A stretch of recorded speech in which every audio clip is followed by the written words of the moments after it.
Hey everyone, welcome to thelines.com. My name's Nicole, and in today's video, we are going to be doing a little bit of a March Madness history lesson. But before we dive into today's topic, make sure to hit that subscribe button down below, give us a thumbs up, and ring the bell so you know every time we post a new video.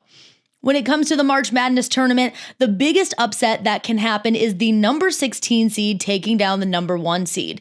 And while we all love a good Cinderella story, how often does this upset actually occur? We're going to find out in today's video.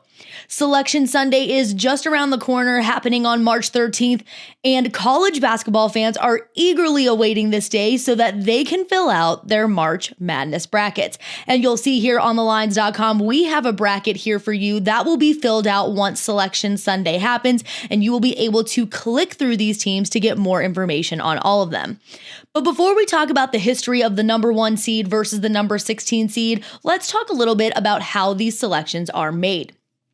The NCAA committee is going to be looking at a lot of different factors when it comes to choosing each different seed for the tournament.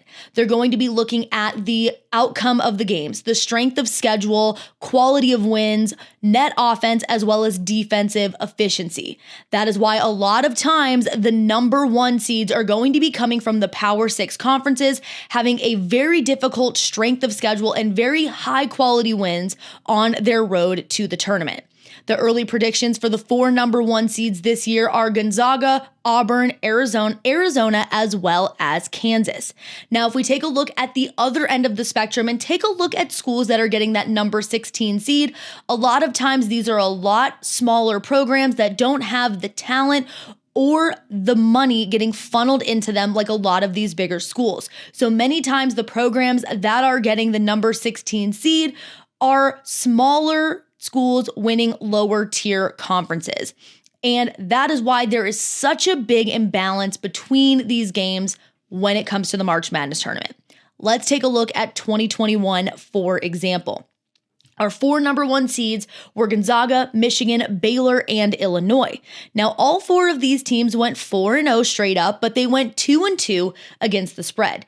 You're going to see massive spreads in the games between the number 1 and the number 16 seed. For example, Gonzaga had a 33-point spread against Norfolk State last year, and they were able to cover. Illinois was able to cover as well, but Michigan and Baylor were unable to get the job done.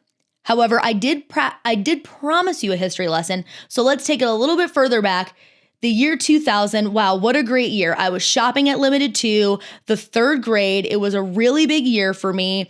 I was listening to my hit clips in my ears. I just remember the good times, but we're not here to talk about my past. We're here to talk about the past of the tournament.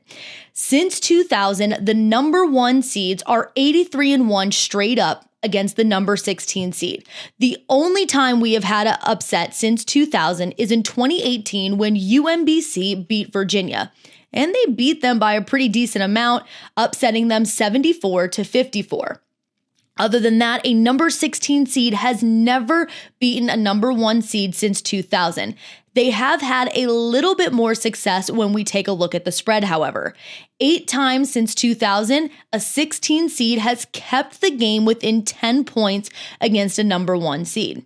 So when you're filling out your March Madness bracket this year, although we all want to see a true Cinderella story, a number 16 seed upsetting every team on their way to the championship, just remember, for the success of your bracket, it's in your best interest to pick those number 1 seeds to advance to the second round. You're going to likely have 4 correct choices right off the bat if you do. That about wraps it up for today's video. As we inch closer to Selection Sunday, we will be taking a look at the history of different matchups in the tournament as well. So stay tuned, and I will see you next time.